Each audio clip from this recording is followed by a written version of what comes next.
name is Meghan Cain-Moss, and I'm one of the managers of the school-based mental health program at People Incorporated. So who is People Incorporated?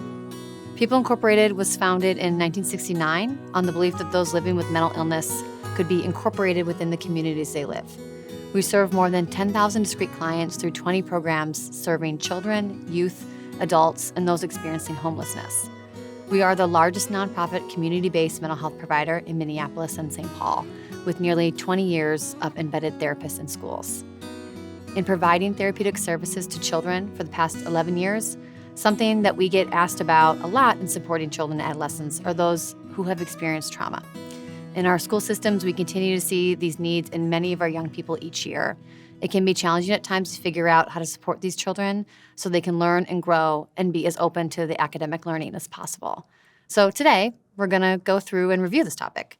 By the end of this video, you should have the following: be able to identify trauma, understand the prevalence of trauma and how early childhood experiences can contribute to long-term symptoms, how trauma looks at different ages in children and adolescents, and have some tangible interventions that can be implemented in and out of the classroom.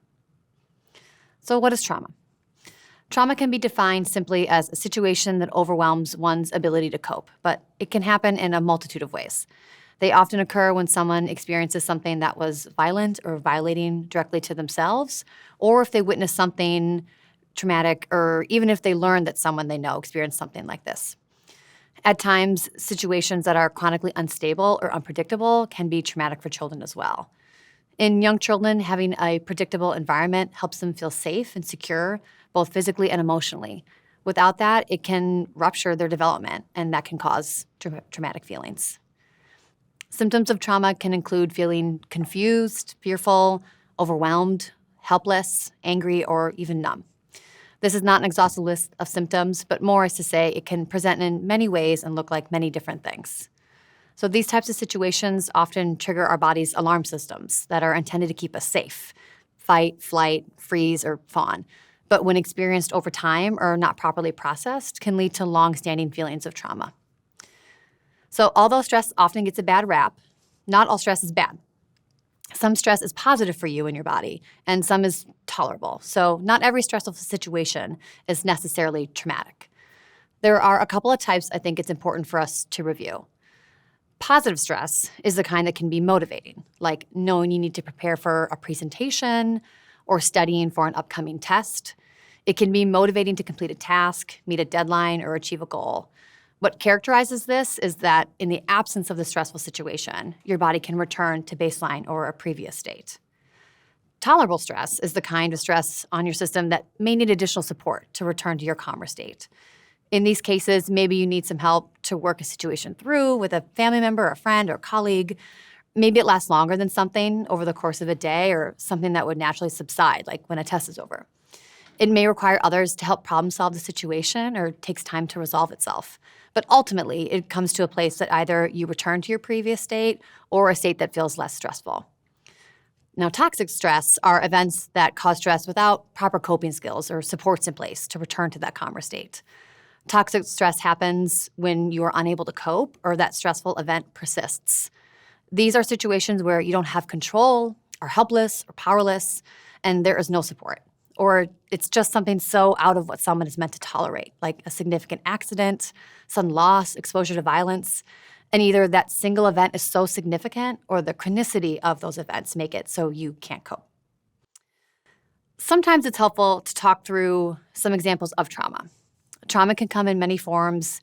And again, this is not an exhaustive list, but some include neglect and psychological, physical, or sexual abuse, natural disasters, terrorism, community and school violence, witnessing or experiencing intimate partner violence, commercial sexual exploitation, serious accidents, life-threatening illness, or sudden or violent loss of a loved one, refugee and war experiences, military family-related stressors such as parental deployment, loss, or injury, and at times unstable or unsafe living conditions. I also think it's helpful to talk through how prevalent this is in the United States. We often only hear some of these stories when they make the news or happens to someone in our community.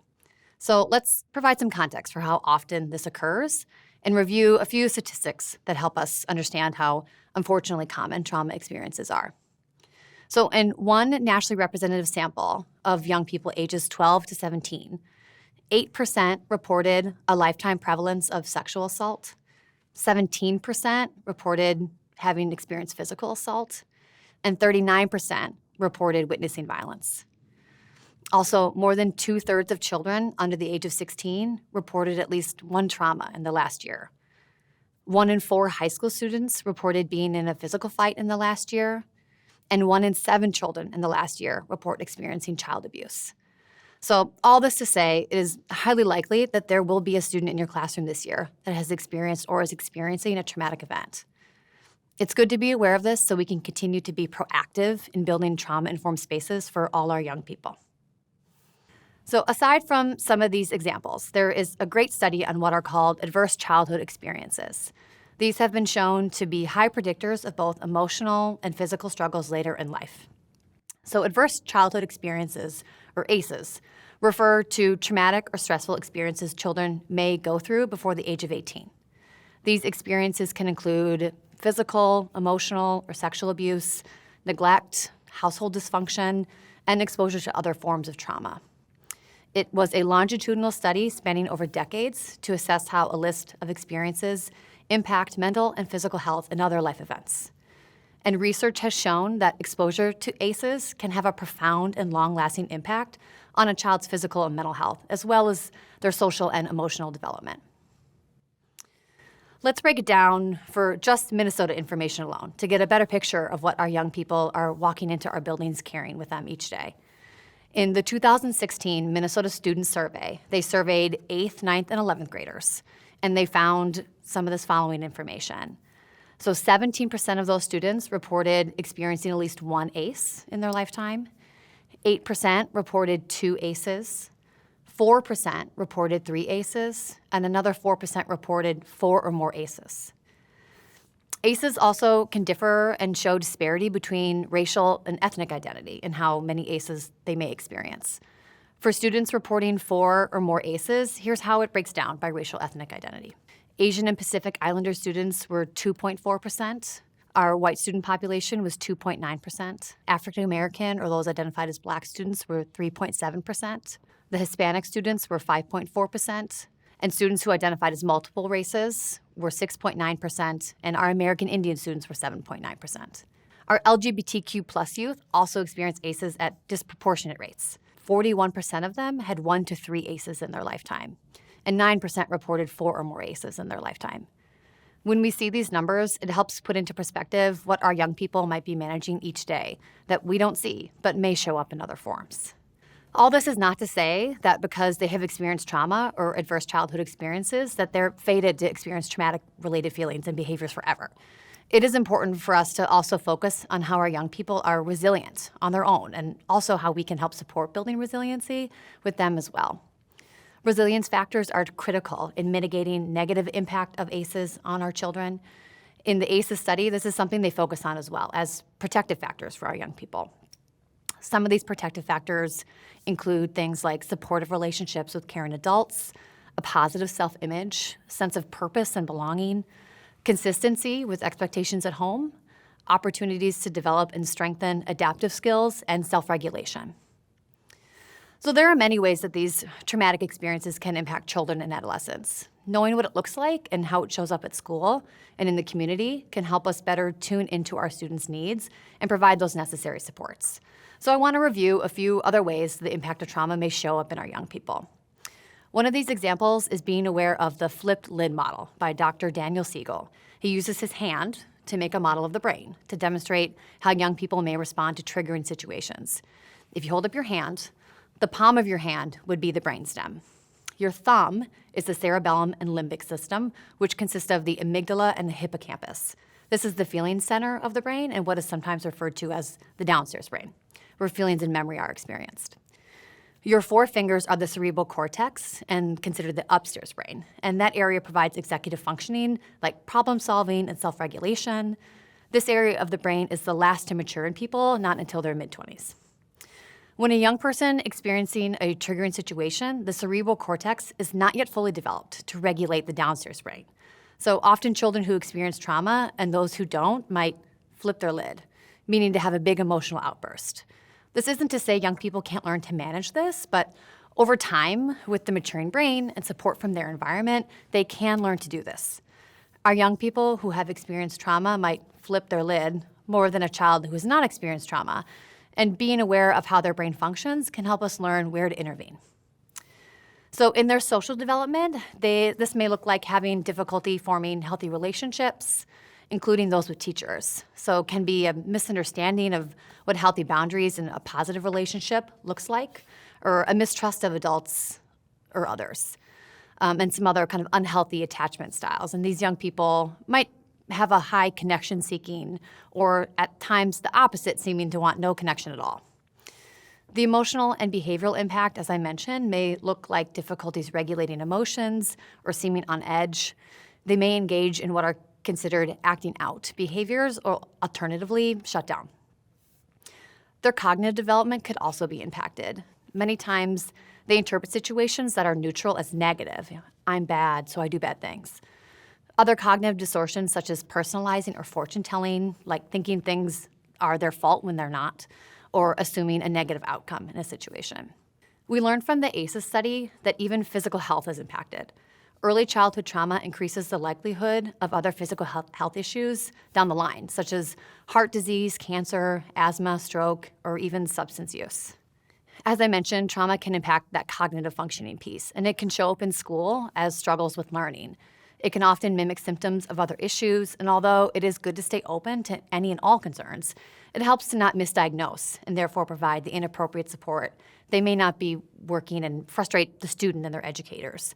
So let's review a few ways trauma impacts learning. It can impact memory, in that stress can shrink and reduce connections in that hippocampus and other areas like the amygdala. This can make it hard to remember information, recall information we learned, or even remember how they felt or experienced a situation. Their executive functioning areas of the brain may be underdeveloped, which makes it more difficult to control impulses and sustain attention. These look more like ADHD-type symptoms, showing issues with problem-solving, attention, thinking things through, and managing those impulses. They also may struggle with narrating, and that can look like hindering their ability to talk themselves through a task and what is next. They may also have difficulties asking for help and building that student-teacher relationship. They may be more reactive in attempting to get their needs met, which may result in them believing that adults can not be trusted or safe, and that things can change for the better. Although not everyone meets full criteria for a trauma diagnosis, or post-traumatic stress disorder, for example, this doesn't mean that the trauma they experience can't have an impact on their mood or behavior. But let's just review the criteria for post-traumatic stress disorder. Knowing that our young people don't need to be experiencing or exhibiting all of these symptoms to need trauma-informed schools and care. So some symptoms include exposure to actual or threatened death, serious injury, or sexual violence, presence of intrusion-type symptoms associated with the traumatic event, beginning after the traumatic event occurred, persistent avoidance of stimuli with the traumatic event, negative alterations in cognition and mood associated with the traumatic event, duration, and also the duration of the traumatic disturbance is more than a month. And also that this disturbance causes what we consider clinically significant distress or impairment in the areas of social, occupational, or other important areas of functioning. And also this disturbance is not related to any sort of physiological effects or substance use, like medication or other drugs, or another known medical condition. Many young people who are entering our buildings exhibit symptoms of trauma in a variety of ways, and they may look different. Even though they may not fully meet this criteria, we continue to be mindful that what behavior and other expressions that we see from them are connected to their trauma histories. Trauma may also look similar or different depending on the child's age. So let's talk a little bit about how that may show up differently across the developmental ages. So for preschool age children, it may look like separation issues, students that may appear clingy towards teachers or their primary caregivers, really seeking that connection often. Developmental regression at times may look like baby talk or bedwetting at older ages than we would expect. Recreating the trauma event, where it may look like acting out or seeming to find themselves in situations that mimic that trauma. Sometimes they struggle with sleep, either not sleeping at all or sleeping too much. We get a lot of somatic complaints, so headaches and stomach aches in these children. and other changes in behavior, like attention, anger, their school attendance. And this is a distinct change and is not developmentally expected. At times, they may either over or underreact to physical contact. So some preschool students appear to ask for more hugs or need more touch, while others may be more wary of that physical closeness. There could be increased distress or anxiety or fear about safety. They worry sometimes that that event may occur again. They may develop new fears or make statements or questions about death. At the elementary level, there are similar symptoms, but a few additional may include that fear of separation, crying or tearfulness, appetite or weight issues, which can look like eating too much, not enough, gaining weight quickly or losing it quickly. Inappropriate boundaries, sometimes this can look like oversharing or being really closed off. Difficulty with some of those social skills and really struggling to make and keep friends. Some inappropriate behavior or play or regressive behavior. Anxiousness, fearful, guilt and shame related to their trauma or having similar themes to their trauma. Difficulty concentrating, difficulty with authority, other avoidance behaviors, feelings of numbness, and some of those somatic complaints again. At the middle school level, we might start to see some additional behaviors show up, such as depression, sadness or guilt, suicidal ideation. Some students may appear withdrawn or choose to isolate. There's some impulsivity in verbal outbursts or potentially harmful behaviors, such as substance use or abuse or self-harm behaviors, and other kind of changes in behavior that are different than what we would expect, or maybe not developmentally appropriate, such as having a new interest or identity exploration, which is typical in children this age. Somatic symptoms also continue, lots of stomach aches, headaches, or they may get sick easily. Discomfort with their own feelings, that over or underreacting to stimuli.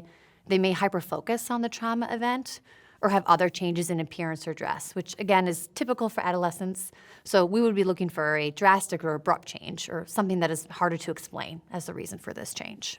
At the high school level, and again, some of these symptoms are not atypical for our adolescents in high school, so we want to keep in mind their developmental stage.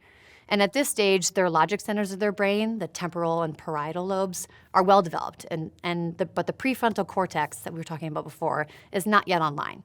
So always want to keep in mind what is expected for mood and behavior changes at this level. So some of the symptoms we continue to tune into with our high school students include depression, sadness and guilt, that isolation, more impulsivity and anger all the time without an explanation, suicidal ideation and thoughts about death or dying, and other harmful behaviors like substance use or other risk-taking behaviors, and also some difficulty with redirection and criticism.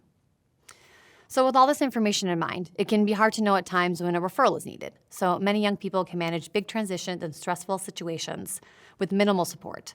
However, many times a referral for more supports is necessary. And we encourage really at any time that the young person or their guardian thinks it would be supportive. Also looking for when reactions are severe or intense, occurring more days than not, or when they're so disproportionate to the situation, more than a month.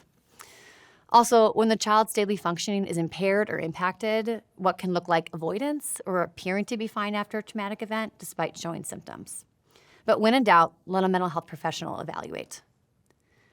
So what do we do with this information? At this point, we've talked about types of trauma and how they may show up in a young person.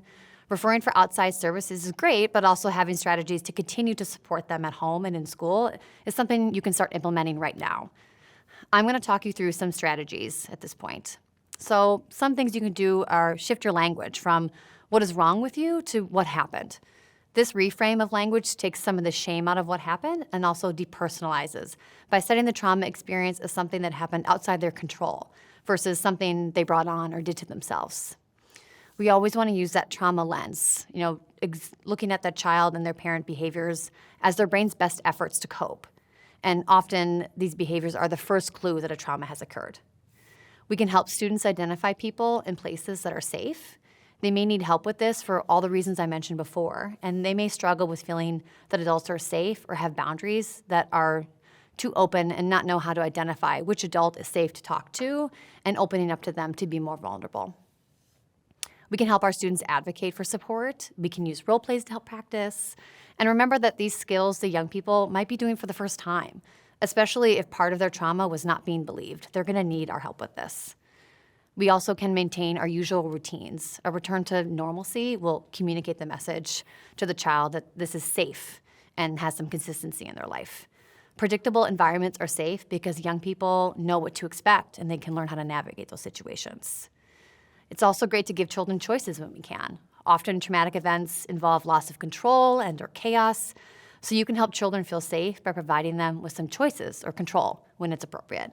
This also helps show that their voice matters. We can increase the level of support and encouragement given to our children who have experienced trauma and designate an adult who can provide additional support if needed. It's also important to set clear and firm limits for inappropriate behavior and develop logical rather than punitive consequences. Consequences are okay to have with children who have experienced trauma. It shows that adults care and helps motivate the behaviors we want to see. That said, they should be clearly communicated and appropriate to the child and age. We can give simple and realistic answers to child's questions about traumatic events. We want to clarify distortions or misconceptions. If it isn't an appropriate time, be sure to give the child a time and place to talk and ask this question. If children don't have answers, they'll be left to fill in the gaps themselves. With how they might perceive the situation, we want to get in front of opportunities where they might have a negative view of themselves. We also want to be sensitive to cues in the environment that may cause a reaction for this child. We can help them prepare for this or at times adjust the environment if necessary. Keeping this in mind, we want to warn children if we're going to be doing something out of the ordinary, such as turning off the lights or making a sudden loud noise. Many may experience some of that hyperarousal to something unexpected, and this helps them prepare for that. Be aware of how that child is being reacted to by other children and the information that they share. So protect the child from peers' curiosity and protect classmates from the details of the child's trauma. As adults, we can help demonstrate those healthy boundaries and give them language to manage these encounters. Also understand that children cope by reenacting trauma through play or through interactions with others. We want to be attuned to this without being reactive about it. This is a good opportunity for children to work through in therapy. And resist those efforts to be drawn into the negative repetition of the trauma. For instance, some children will provoke teachers in order to replay abusive situations at home. We want to help facilitate a corrective experience. In the classroom, we can help with the use of emotional regulation skills, things like distractions, fidgets, breaks, yoga, physical exercise. It's helpful to create a list of strategies that student enjoys or finds helpful, and quiet spaces in the room or in the building help them de-escalate. Mindfulness is incredibly helpful in training their brains and bodies to have different reactions to triggering situations. Things like deep breathing or square breathing, guided imagery. There are many options for this on YouTube. Meditation, you can use apps like Calm or Headspace are great, or progressive muscle relaxation. The 5-finger assessment tool is another tool that we use in schools that can help us look at a variety of ways to support the student in the classroom from different lenses. So we want to ask ourselves 5 questions to help support the student. What are the stressors? Who are the relationship anchors? How is the child learning? What is the child's perspective about challenges? And what do we want this child to learn right now? These ways that we can kind of talk through how to help support that child really give us many options to help support them. Also, helping the child understand how thoughts, feelings, and actions are connected, sometimes referred to as the cognitive behavioral triangle, can show young people how these things influence each other and gives us a starting point to talk about how they can change the way they think. This can look different with a young child who we might want to give a positive mantra to, or an adolescent who might be able to actually challenge that negative thought. The use of praise is really powerful. Sometimes just a kind of quick walk by, giving a positive praise that can be really non-threatening. So praise for even small behaviors that we want to see them do. And we can modify this depending on how well that child tolerates that kind of positive attention. We also can ignore those negative behaviors when safe to do so, and this helps discourage behavior we don't want to see.